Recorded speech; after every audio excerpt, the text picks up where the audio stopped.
संगीत रानी से तलाक की बातें सुनकर दिग्विजय अपने कमरे में आकर रानी की तस्वीर को सीने से लगाकर रोता हुआ नजर आता है। रानी चुपके से दिग्विजय को देख रही होती है।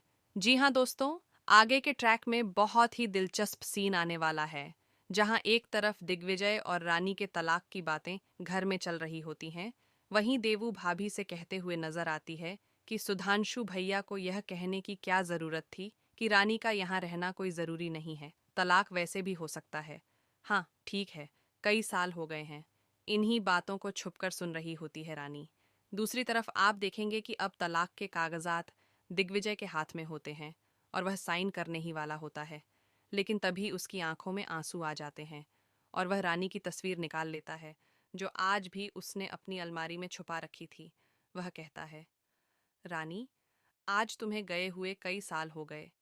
तुम एक बार भी नहीं लौटी, न मेरी खबर ली।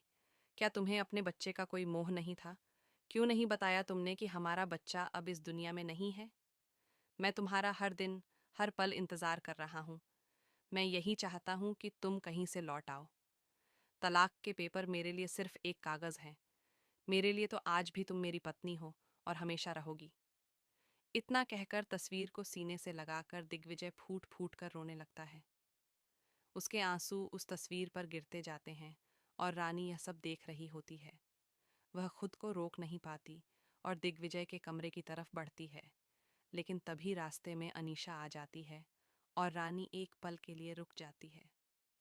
लेकिन अब उसका दिल फैसला कर चुका है। अब मैं नहीं रुकूंगी।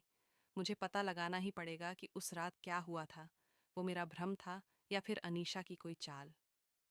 रानी के मन में अब बहुत गहरा गिल्ट होता है, एक दर्द होता है और एक आग भी, क्योंकि उसने दिग्विजय के मुंह से यह सुन लिया था, मेरी शादी मजबूरी में हो रही है।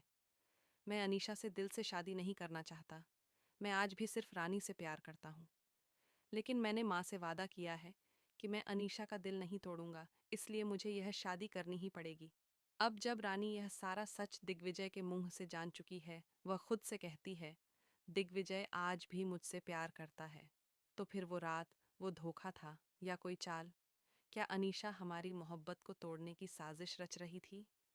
अब रानी की लड़ाई शुरू हो चुकी है, अपनी बेटी के लिए, अपने प्यार के लिए, उस सच्चाई के लिए जिसे अनीशा ने छुपा रखा था।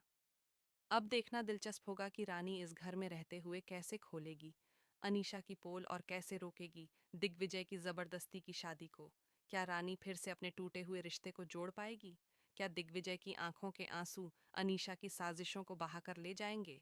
और क्या रानी फिर से बन पाएगी पॉकेट में आसमान की रानी? ये सब जानने के लिए हमारे चैनल को सब्सक्राइब